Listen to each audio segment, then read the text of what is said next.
economic hitmen really have been the ones responsible for creating this first truly global empire. And we work many different ways.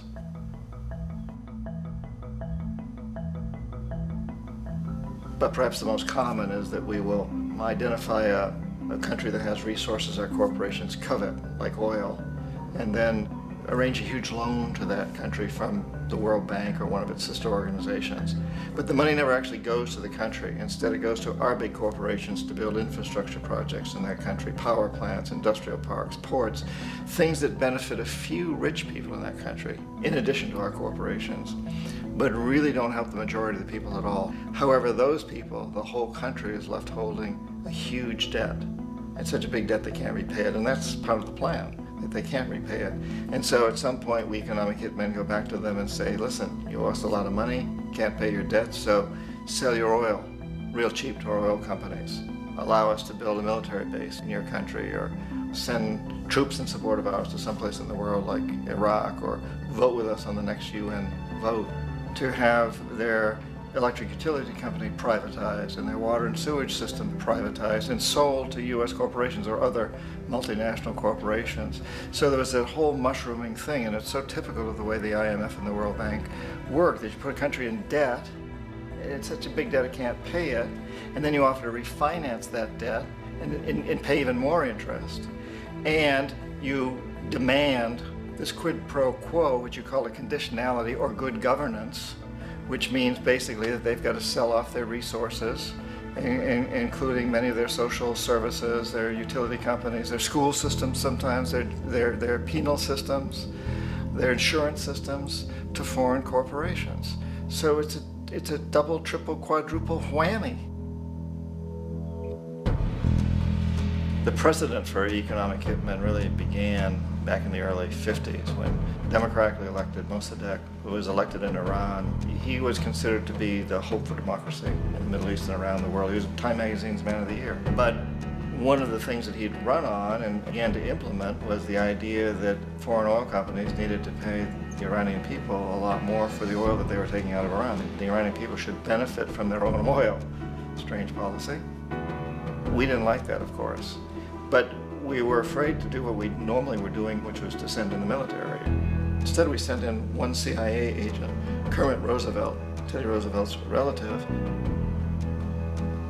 And Kermit went in with a few $1 million and was very, very effective and efficient. And in a short amount of time, he managed to get Mossadegh overthrown and brought in the Shah of Iran to replace him, who always was favorable to oil. And it was extremely effective. Bombs overflow Tehran. Army officers shout that Mossadegh has surrendered and his regime as virtual dictator of Iran is ended. Pictures of the Shah are paraded through the streets as sentiment reverses. The Shah is welcomed home. So back here in the United States, in Washington, people looked around and said, wow, that was easy and cheap. So this established a whole new way of manipulating countries, of creating empire. The only problem with Roosevelt was that he was a card-carrying CIA agent, and had he been caught, the ramifications could have been pretty serious. So very quickly at that point, the decision was made to use private consultants to channel the money through the World Bank or the IMF or one of the other such agencies, to bring in people like me who worked for private companies, so that if we got caught, there would be no governmental ramifications.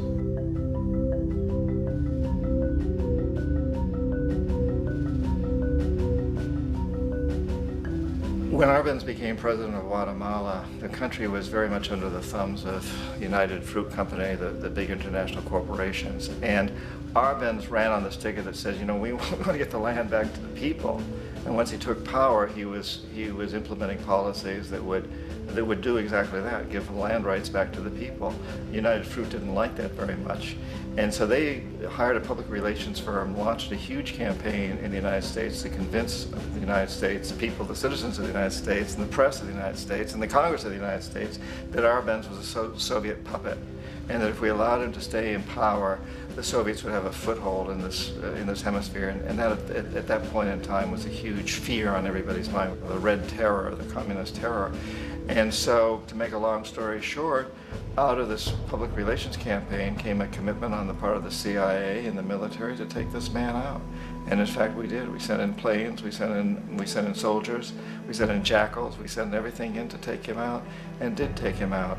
And as soon as he was removed from office, the new guy that took over after him basically reinstated everything to the big international corporations, including United Fruit.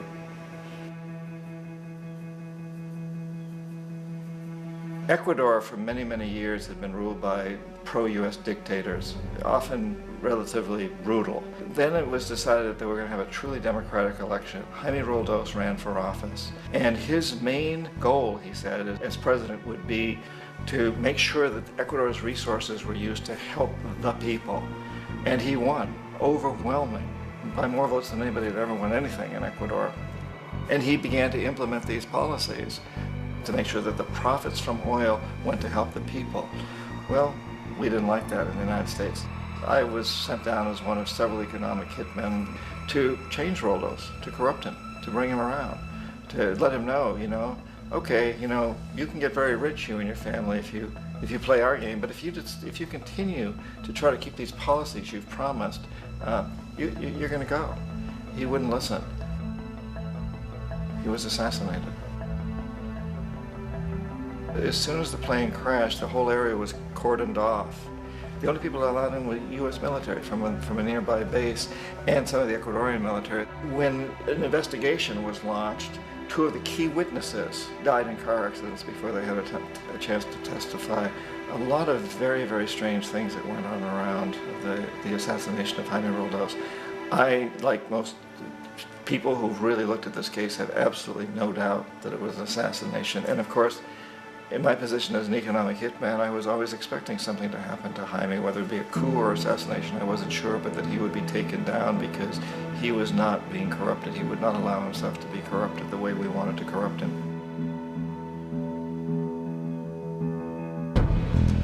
Omar Torrijos, president of Panama, was, one of my favorite people. I really, really liked him. He was very charismatic. He was a guy who really wanted to help his country. And when I tried to bribe him or corrupt him, he said, look, John, he called me Juanito. He said, look, Juanito, I don't need the money. What I really need is for my country to be treated fairly. I need for the United States to repay the debts that you owe my people for all the destruction you've done here. I need to be in a position where I can help other Latin American countries win their independence and be free of this terrible presence from the north that you people are exploiting us so badly. I need to have the Panama Canal back in the hands of the Panamanian people. That's what I want. And so, leave me alone. Don't try to bribe me. It was 1981. And in May, Jaime Roldos was assassinated. And Omar was very aware of this. Torrijos got his family together and he said, I'm probably next, but it's okay because I've done what I came here to do. I've renegotiated the canal. The canal will now be in our hands. He just finished negotiating the treaty with Jimmy Carter. In June of that same year, just a couple of months later, he also went down in an airplane crash, which there's no question was executed by CIA-sponsored jackals. Tremendous amount of evidence that one of Torrijos' security guards handed him at the last moment as he was getting on the plane a tape recorder, a small tape recorder that contained a bomb.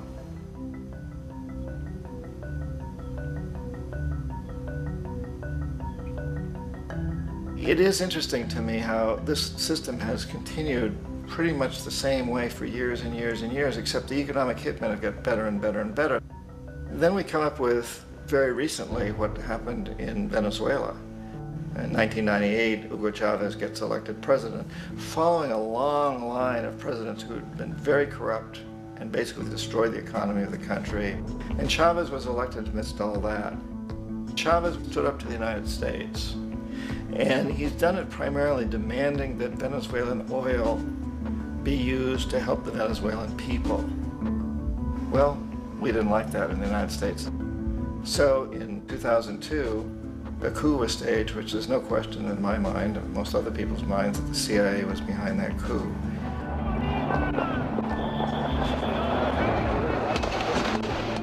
The way that that coup was fomented was very reflective of what Kermit Roosevelt had done in Iran, of paying people to go out into the streets to riot, to protest, to say this Chavez is very unpopular. You know, if you can get a few thousand people to do that in television, can make it look like it's the whole country, and things start to mushroom. Except in the case of Chavez, he was smart enough, and the people were so strongly behind him that they overcame it, which was a phenomenal moment in the history of Latin America.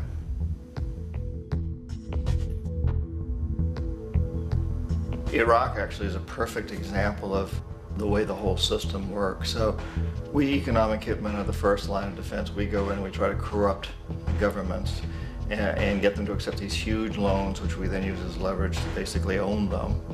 If we fail, as I failed in Panama with Omar Torrijos and in Ecuador with Jaime Roldos, men who refused to be corrupted, then the second line of defense is we send in the jackals. And the jackals either overthrow governments or they assassinate.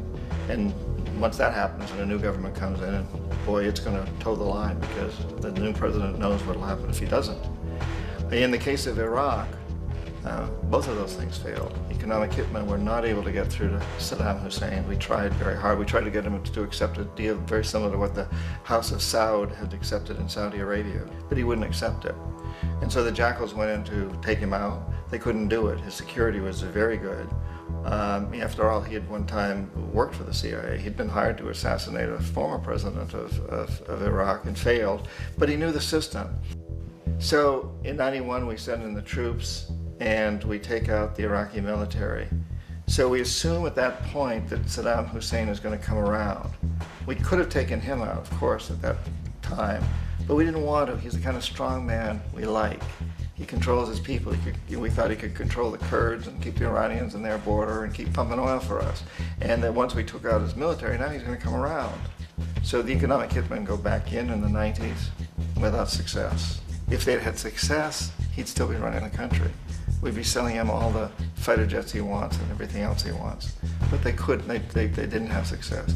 The jackals couldn't take him out again, so we sent the military in once again, and this time we did the complete job and took him out, and in the process created for ourselves some very, very lucrative construction deals. We had to reconstruct a country that we'd essentially destroyed, which is a pretty good deal if you own construction companies, big ones.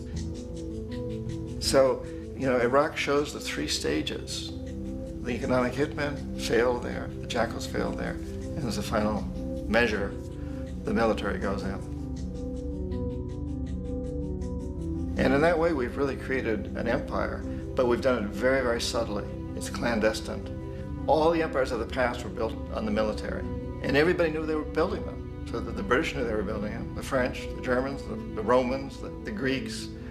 And they were proud of it, and they always had some excuse, like spreading civilization, spreading some religion, something like that. But they knew they were doing it.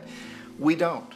The majority of the people in the United States have no idea that we're living off the benefits of a clandestine empire, that today there's more slavery in the world than ever before. And then you have to ask yourself, well, if it's an empire, then who's the emperor? Obviously, our presidents of the United States are not emperors. An emperor is someone who's not elected, doesn't serve a limited term, and doesn't report to anyone, essentially. So you can't classify our presidents that way. But we do have what I consider to be the equivalent of the emperor, and it's what I call the corporatocracy. The corporatocracy is this group of individuals who run our biggest corporations, and they really act as the emperor of this empire. They control our media, either through direct ownership or advertising. They control most of our politicians because they finance their campaigns, either through their corporations or through personal contributions that come out of the corporations. They're not elected, they don't serve a limited term, they don't report to anybody. And at the very top of the corporatocracy, you really can't tell whether a person's working for a private corporation or the government because they're always moving back and forth. So, you've got a guy who one moment is the president of a big construction company like Halliburton, and the next moment he's vice president of the United States, or the president who is in the oil business. And this is true whether you've got Democrats or Republicans in the office. You have the moving back and forth through the revolving door. And in a way, our government is invisible a lot of the time, and its policies are carried out by our corporations on one level or another.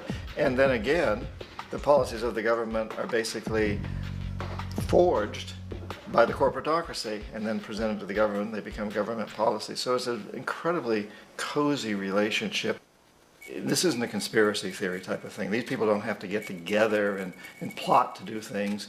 They all basically work under one primary assumption, and that is that they must maximize profits regardless of the social and environmental costs.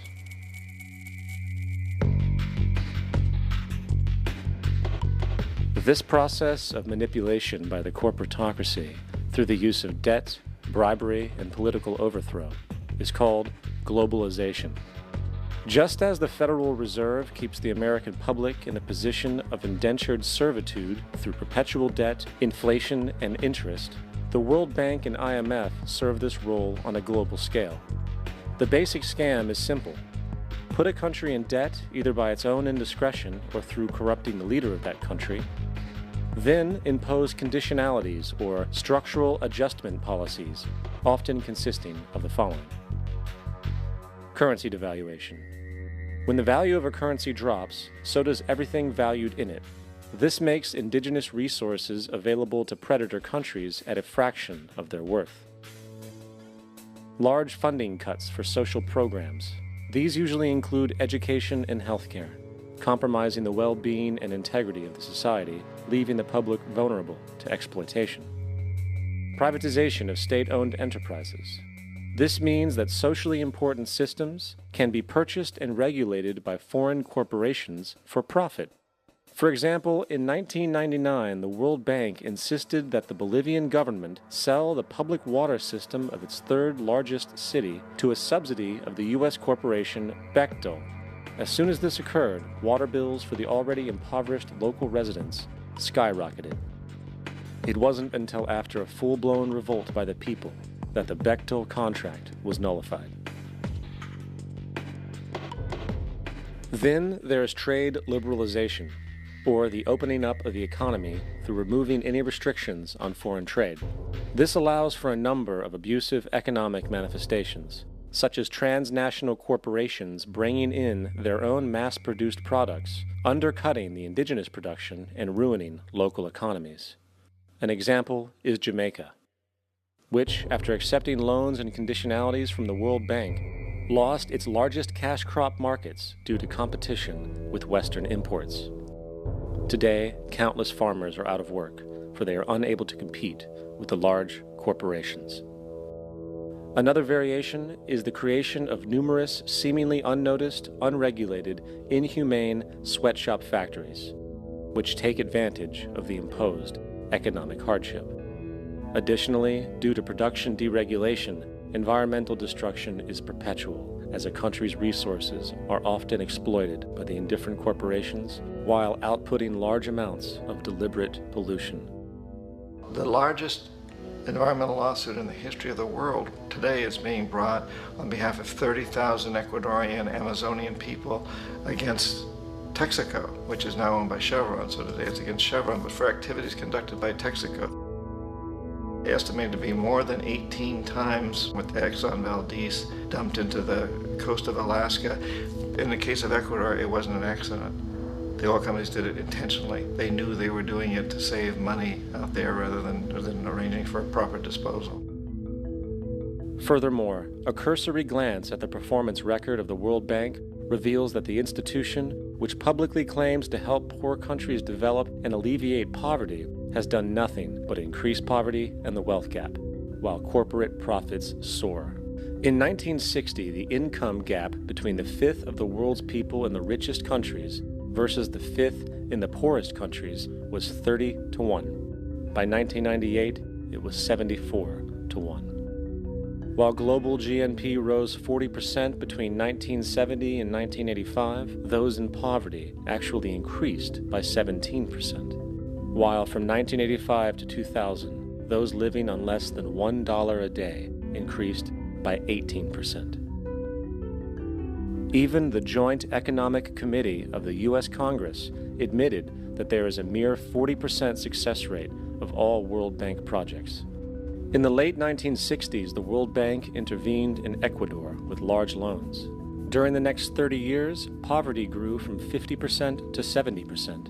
Under or unemployment grew from 15 to 70%.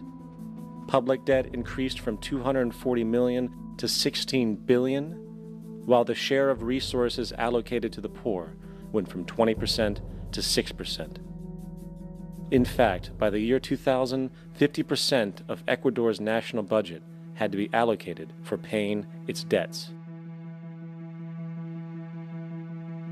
It is important to understand the World Bank is, in fact, a U.S. bank supporting U.S. interests, for the United States holds veto power over decisions, as it is the largest provider of capital. And where did it get this money? You guessed it, it made it out of thin air through the fractional reserve banking system. Of the world's top 100 economies, as based on annual GDP, 51 are corporations, and 47 of that 51 are US-based. Walmart, General Motors, and Exxon are more economically powerful than Saudi Arabia, Poland, Norway, South Africa, Finland, Indonesia, and many others. And as protective trade barriers are broken down, currencies tossed together and manipulated in floating markets, and state economies overturned in favor of open competition and global capitalism, the empire expands. You get up on your little 21-inch screen and howl about America and democracy. There is no America. There is no democracy. There is only IBM and ITT and AT&T and DuPont, Dow, Union Carbide, and Exxon. Those are the nations of the world today. What do you think the Russians talk about in their councils of state? Karl Marx? They get out their linear programming charts, statistical decision theories, minimax solutions, and compute the price-cost probabilities of their transactions and investments, just like we do. We no longer live in a world of nations and ideologies, Mr. Beale. The world is a college of corporations, inexorably determined by the immutable bylaws of business. The world is a business, Mr. Beale.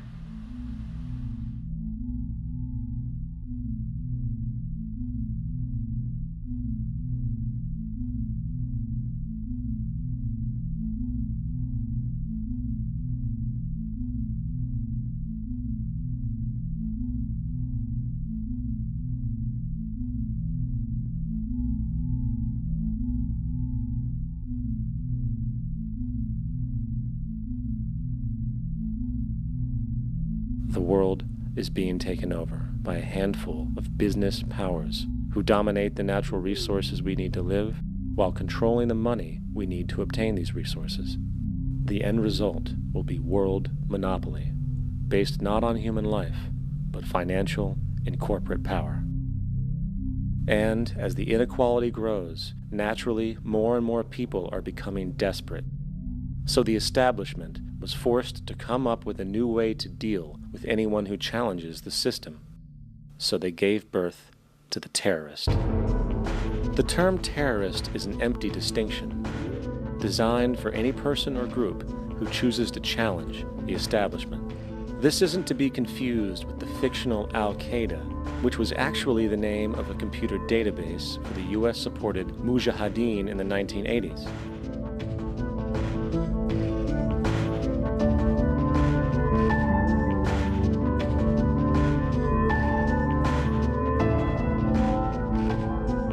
In 2007, the Department of Defense received $161.8 billion for the so-called global war on terrorism. According to the National Counterterrorism Center, in 2004, roughly 2,000 people were killed internationally due to supposed terrorist acts.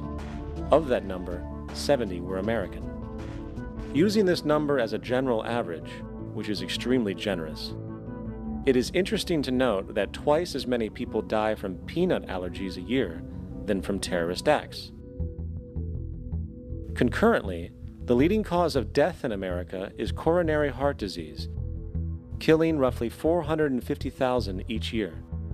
And in 2007, the government's allocation of funds for research on this issue was about $3 billion. This means that the U.S. government in 2007 spent 54 times the amount for preventing terrorism than it spent for preventing a disease which kills 6,600 times more people annually than terrorism does. Yet, as the name terrorism and Al-Qaeda are arbitrarily stamped on every news report relating to any action taken against U.S. interests, the myth grows wider. In mid-2008, the U.S. Attorney General actually proposed that the U.S. Congress officially declare war against the fantasy. Not to mention, as of July 2008, there are now over 1 million people currently on the U.S. terrorist watch list.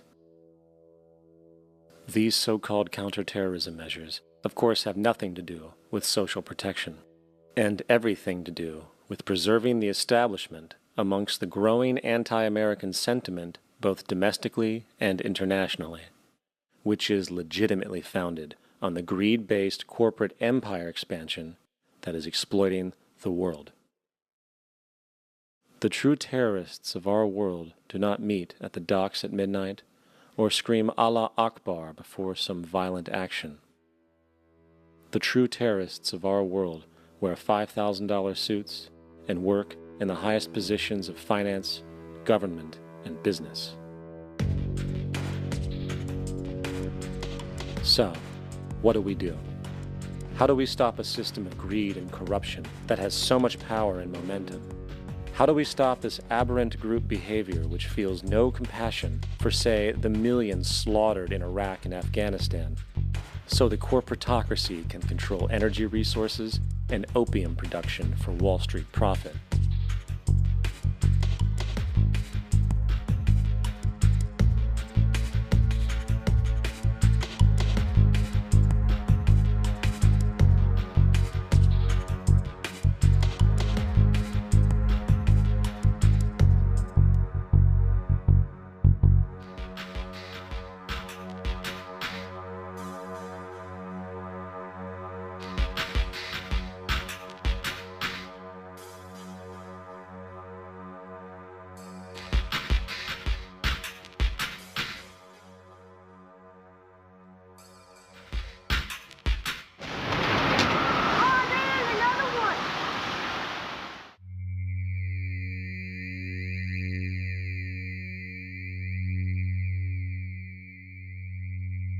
How do we stop a system of greed and corruption that condemns poor populations to sweatshop slavery for the benefit of Madison Avenue?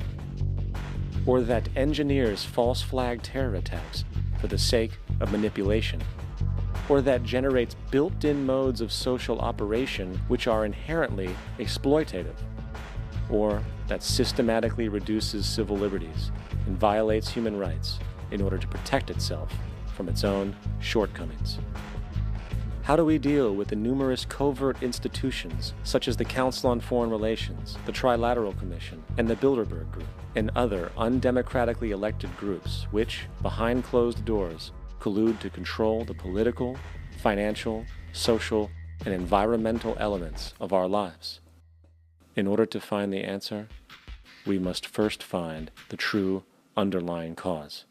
For the fact is, the selfish, corrupt, power, and profit-based groups are not the true source of the problem. They are symptoms.